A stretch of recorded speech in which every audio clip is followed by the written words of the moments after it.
Hey everybody, I hope you are having a great day or a great night. Today I'm just going to go over with you how I created this neon money bouquet. So to start things off, I taped my bills to my sticks. This is a very tedious process, but it is calming to me. Fun fact about me, I'm a nurse. So during the day, I am busy with a lot of people coming in and out. So one of the reasons why I like to craft or why I do this is because it is like a stress reliever to me. So yes, it is very tedious, but it's like just time for you to sit and unwind. I usually will have on a TV show or I'll listen to some music. But here I am showing the placement. I do it in the middle. So if you fold the bill in half, you will find a landmark and you can tape it right there. It's usually around his ascot, around his lip, like the smile, the corner of his smile. You can put it there and just place a piece of tape over it. Now, this tape dispenser, this pink one, it pre-cuts it. It's actually listed in the description, but you can find it on Amazon, and they use it for like the heat tape for sublimation. But I like it because what I used to do with my other tape dispenser is I would actually do these pieces, put it on the edge of the table so that they would be pre-cut. But this actually will pre-cut it for you. And you can fit 2 rolls of tape on here at the same time. So it helps with saving time and saving, like, yourself having to unwind the tape and cut it off. So you could say that it's lazy. You can call it what you want. But hey, it helps me. And I actually ordered another one so I could have one here and I could have one at my little storefront or my little shop at the flea market. So I opened up a booth at the flea market where I sell some of these that are pre-made, and I also will take the custom orders. But it's just another thing to make life easier. What do they say? There's no need for you to reinvent the wheel. The wheel is here, so I'm going to use it. So I try to work smarter because I'm already a hard worker. So I'm not going to say work smarter, not harder, because I'm a hard worker. But if it's there and it can make life easier, I'm definitely going to take advantage of it. In the past, I used to use 3 pieces of tape. I would do one horizontal, I would do one down on the front and one down on the back. But I found that it holds on good enough. And if people want to take these money bouquets apart, it's a little easier for them to take it apart when it's not inundated with so much tape on it. So in the comments below, let me know if you find taping the sticks to the money a tedious task or if you enjoy it. And if you do make these money bouquets, what do you do during the process? Do you get like a lot of bills ready together already, or do you do it as the order comes? So this order is one of 5 that I was creating for a customer in South Carolina. They were actually driving up here to pick up these bouquets. So I wanted to make sure that they were done in a timely fashion. Usually, and what I've been doing, especially since having the shop, I've tried to have some money already pre-made. But as when I say pre-made, I mean taped and folded. But as I stated, I work full time, so it's kind of hard to do that. But I do prefer to have it in advance. Now for this, because I wanted to make sure that my counting and everything was on point, and because I kind of ran out of time to do it during the week, I sort of did these as it came, which was a nice little break because it gave me time to do the design and everything. So I tried to do the stuff in advance. Not in advance, but I did it with each order. So I did 5 sets of $50 bills. And I actually had made 2 of the bouquets earlier that week. The purple ones that were there, those were a part of this order as well.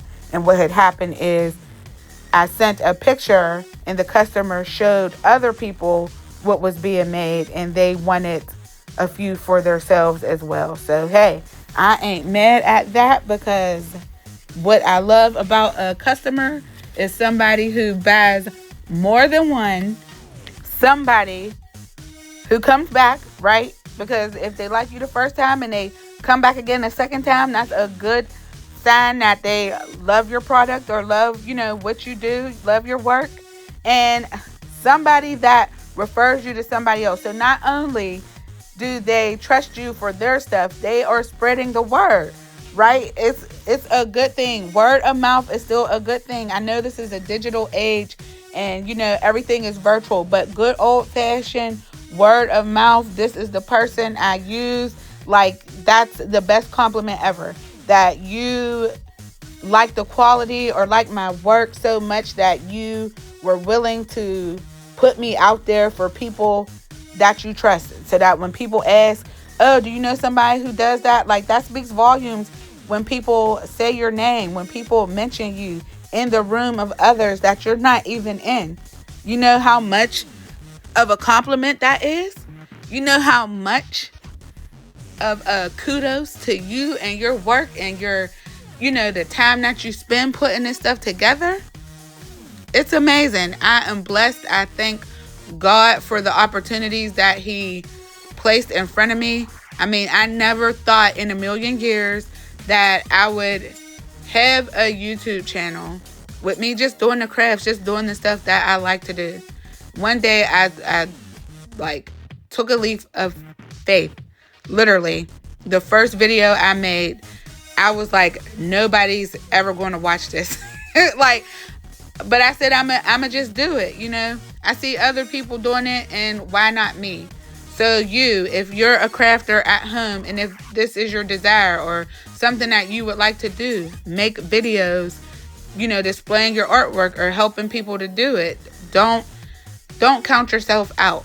Sometimes that's the hardest thing or that we could do to ourselves, is we count ourselves out, or we already, disqualify ourselves before we even give ourselves a try, And the first video that I put out is the one that actually did the best. I think it has over 50,000 views. Now, I ain't gonna lie to you, I did get a lot of feedback, on there. They're like, somebody even put in all caps, they were like, this is the worst video I saw in my life, or something like that. They was like, I never had to unsubscribe, but I'm unsubscribing today. And I get it. I'm not even mad. Like I tell y'all, I always read the comments, and that's their opinion. And, there were some things that I could have improved, in that video. So I didn't take it to heart, but I was like, okay, I definitely need to get, some different angles, some different close-ups, some different shots. I got a different, what do you call it? A tripod that had the little neck, so I could get the down angle, so you could see what my hands were exactly doing. And so that works. I'll record some stuff still like that, but I also like people to be able to see, what's going on from a different perspective. So, but the point that I'm making is, you don't get to where you want to go by just sitting around not doing anything. Take that first step, no matter how small. Don't count yourself out. Believe in yourself. And even if you don't believe in yourself, just do it. Just try. Trying will either get you the result you want, and if it don't get you the result, you can try again. Keep trying until you get to where you want to be, or get to where you need to be, or where you desire to be. But enough of that. Now we're on the folding. How do you feel about the folding part? I like this part, and I like my folds to make that heart shape that sort of I just showed you. I like this part, taping it together, because, and this is going to sound weird, but when I do this, I use my non-dominant hand to place on the tape. I'm using my left hand. I'm right-handed, so I'm using my left hand to put this on, and that actually is a way that you can stimulate, your brain, using your non-dominant hand to do things. And Like, it is so awkward, especially like when I haven't done this for a while. It feels so weird, so not right using my left hand. Like, if you're not ambidextrous. Am I saying it right? If you can't use both hands equally, this can seem challenging, but it is a way to, get those neurons firing in your brain. So I like this part because I would say it's the most challenging for me, besides the paper placement, which we will get to.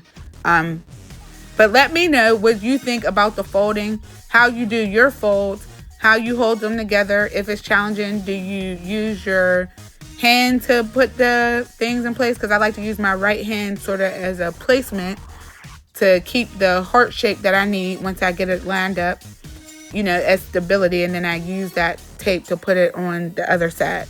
But how do you do it? Let me know that in the comments as well. Or if you have suggestions for other ways to do it. Learning new skills or learning new ways to do things is also another way to help with your brain activity.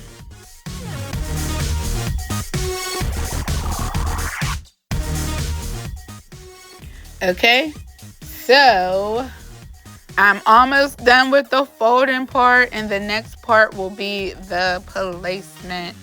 Now, I just did a video about this shape and how I wanted to try to get it to be circular, but unfortunately I had when I did this, it was more of like that oval shape once again. Now, Amazon, I'm going to include the link for this, but these flowers, I thought they were going to be bigger than this. These is like little baby bottle pop flowers. I was debating if I needed to use my glue gun to get them to stick, but I didn't. As you see, once I pressed that stick, the same sticks that I use for the bills, once I pressed that on there, they were pretty secure. I couldn't even shake them off. So that let me know that I really didn't need to do anything else. I did have them on here individually, like with just one flower. But like I said, because they are so small, and that was my fault. If I would have read the description and paid more attention to the comments, I would have saw that it said like these are teeny. But no worries, because as someone who creates stuff, you often find yourself improvising. So we will use some little improvisation. Is that the right word? Or yeah, that's what I'm gonna say. Some improvisation. Oh my goodness. Next time I try to use these words, I just need to get a thesaurus. But you gotta make it happen. I'll say that. Make it happen with what you got. So next time I will read those reviews before I purchase them. But the person had wanted neon colored flowers, they said, or maybe bright. So I was like, is this good for you? I wanted to do that big cluster thing again because I wanted to see if trying a different way would get me a better shape. Like, instead of putting the one flower in the center, if I put the other flowers around it, if I would do better. And then now that I'm thinking about it, one in the center and 5 around it would be 6. I wonder if I should have did that. So 1 in the center and then a flat 5 around it, like when I do the other thing, and then just put 4 like on a north, south, east, west point, and possibly fill the other locations in with flowers. But that wouldn't have necessarily, I would have had those gaps, and these flowers I don't think were big enough to do that. So I'm still going to work with this, where I'm using the $50 in ones in these $5 clusters. So that would be 10 bunches or 10 clusters of flowers. I have to find like a good shape.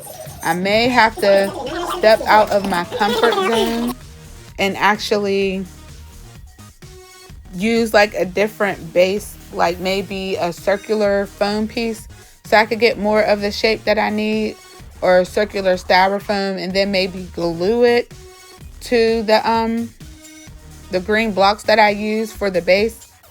But then I'm wondering how the paper will work with that. Like if I'll need to super glue the paper around, not super glue, but tape the paper around the circle. I don't know. So this will be new territory, which, you know, trying something new can be scary, but I want to put out the best, you know, work that I can. So I may have to dibble and dabble and experiment with that in a little time, but it'll probably be over the summer when I have more time, more free time to work on this. So I gather my bunches, and I always use 5 flowers, but that could be something else that I can experiment with. Maybe using 4 flowers, because that could help. But 4 into 50, isn't that 12.5? So that number wouldn't work as far as numbers of flowers that I could put together to make the thing. But I could do, can I do, no, that's 60. Anyway, I'll have to think about that later. Just trying to think of these numbers that could make it work for the 50 bill bouquet. So I do my bunches right here, and I think these bunches are so cute because it just makes me feel like each bunch is like with an individual rose or individual tulip or, you know, individual flower would look like, as opposed to the flowers being the center, at the center of it, and then you put in the ones around it. This sort of gives it that feel that, hey, each of these are a flower. And you know what else I was thinking about just while we're talking about flowers? I have seen that other shape where it's like more of like let's say that these ones are the ones that are bloomed or blossomed. I wonder if doing that other shape where it looks more like it's closed, like it hasn't opened up yet, I've thought about doing that shape as well. But I'll have to, you know, test that out and make sure the way that I do the folds and everything is secure and it's not coming apart.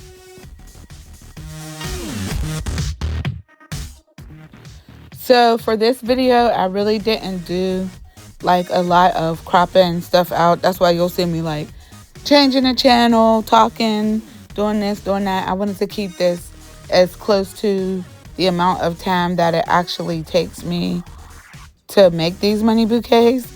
And here's a fun fact, or it might not be so fun to you, but this is actually sped up like 2 times. So, you know, like regular speed is 1, it's on 2. So, and it looks like I'm moving kind of slow. Maybe I am moving slow because this seems like a regular speed, but this is sped up a little bit.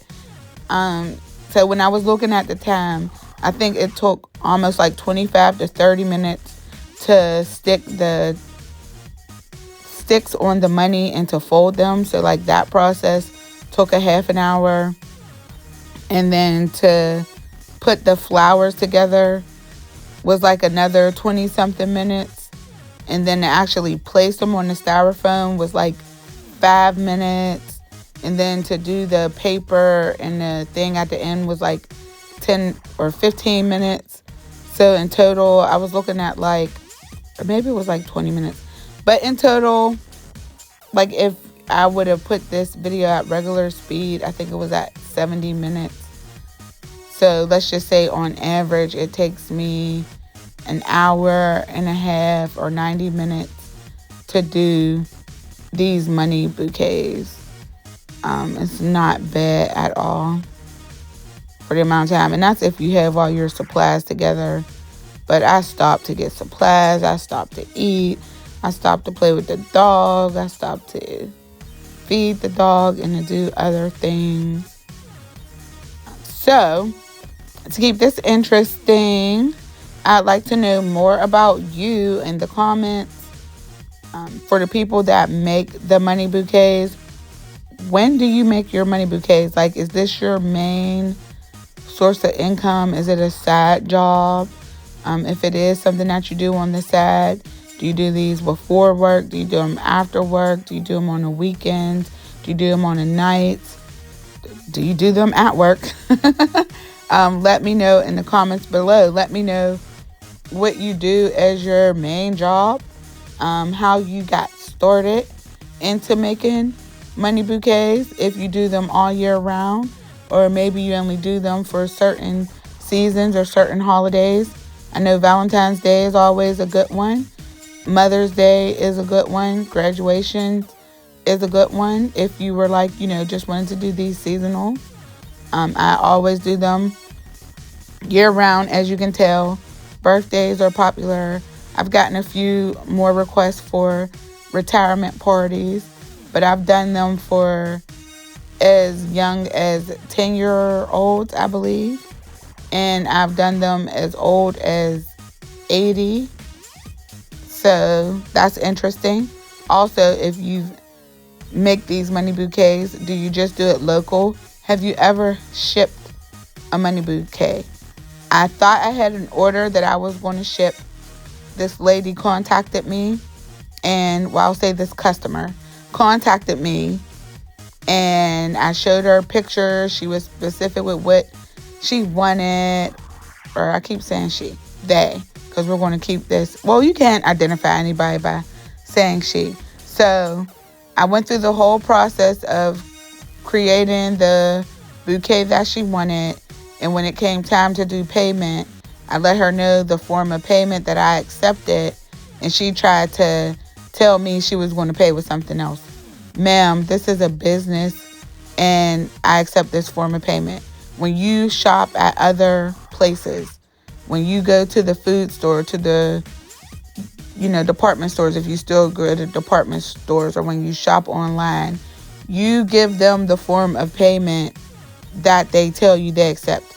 You can't tell them, like, oh, I'm only going to pay you with, a MasterCard, and they only take Visa. Like, and that's one thing I learned in today's day and age when it comes to doing transactions online or with people you don't know. Don't be afraid to stand your ground. And I was like, for, my safety and for my business, this is what I accept because it's secure. It protects me. There's this, and that. And I said, and I understand if you do not want to pay this form of payment, that's fine. Thank you for your interest. And I leave it at that. But don't let people try to tell you how they're going to pay you. Don't let people try to tell you, oh, your prices are too high, or, oh, I'm not paying that. Well, don't. My product isn't for everyone. A lot of time and a lot of work goes into that. And I'm not offended by that. Now, usually I do have people pay up front. And for some reason, when I started working on that one for out of town, like, I think because I was just caught up in, I'm excited. This is my first one that I'm going to be shipping out of town, because I've done some for people who didn't live in my state, but they were always here or coming here to pick it up. So I've never had to ship one. But I was worried about the logistics of shipping it, that I didn't do, my rules that I do for this. I always collect payment up front. I don't care if I know you. I don't care if you were referred from, my cousin's cousin or from a friend of a friend. Payment is due at the time that you want to order. Because let's say that one that I made for that lady that I didn't have my storefront, it may have been hard for me to sell it, or I may have had to undo it, and that's wasting product, like paper. If nobody wanted to buy it, I could have posted it on social media, but luckily that same weekend where she decided not to keep the product, I took it to my storefront, and it literally sold that weekend.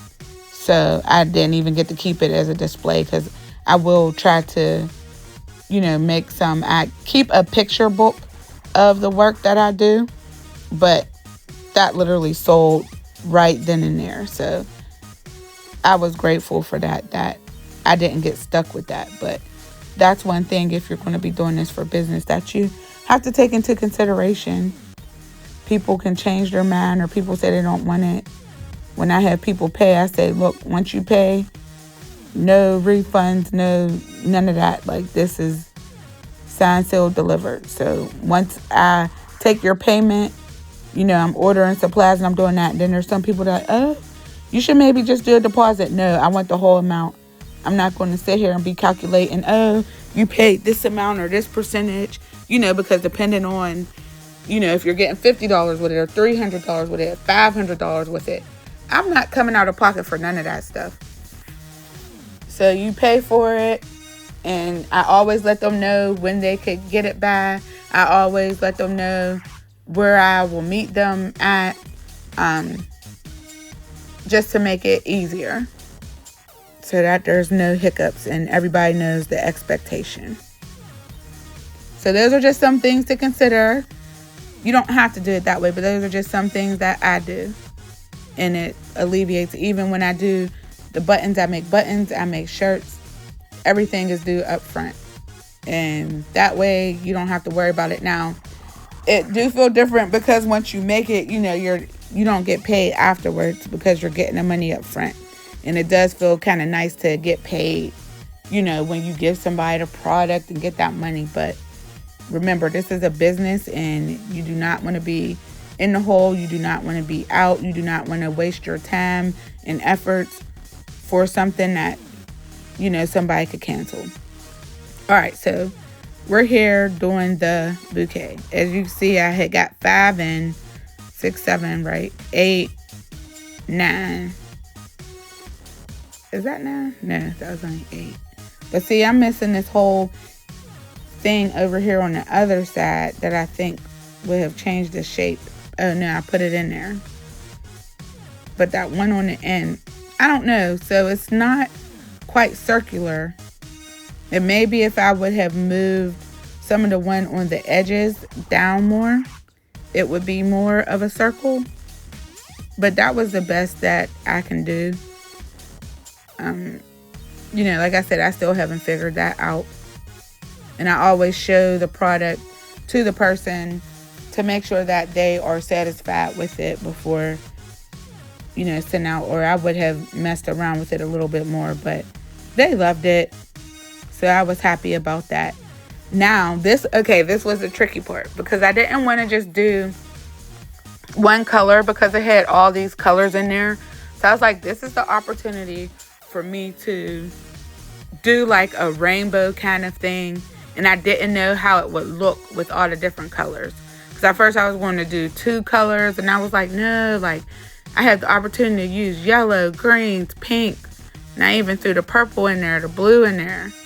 I was like, let's see what this looks like. So I definitely used more paper than I would, but the look, how this turned out, like, I loved it. So just another way to be creative, to think outside the box, to do stuff different. I have a very colorful bouquet here. Why not get colorful with the paper? And it worked out. I think I ended up using 6 sheets. Did I use 6? Let's see, 2. I might have even used 8 sheets of paper. But when I tell you that, like, when I flip this over to see it for the first time, like when you see it, how you see it in this video, that was my first time seeing it as well. I've never done where I've used different colors each sheet. I was like, is this going to look crazy? But I actually liked it. And I think that this would be fun for kids as well, with the bright colors and everything. I was like, yes! I was so excited. Another thing that I did different in this video is I changed how I secure the paper. That I was using those staples, and initially I started off using tape, and I watched a couple florist videos and they used tape, so I went back to using my tape, and I used like the pre-cut pieces, and I usually use 2 pieces on there, and I like getting back to that method. It's easier whenever I'm folding the whole sheet of paper. Now I am using more paper instead of just using like 3 or 4 sheets. I do use more paper when I use this method, but it looks so much better. Like the quality of it, the picture of it. Now here is where you can stop here. You don't have to put it in that container. I like to put it in a container because it's just a way that people can display it so that it's not laid down. But you can take it out and you can also put a ribbon on it. And then I taped up some of the pieces of that blue paper so it will hold up. But please let me know what you think about this, if you would try it. And as always, thank you so much for watching. Look, I done talked so much. I done talked y'all head off today.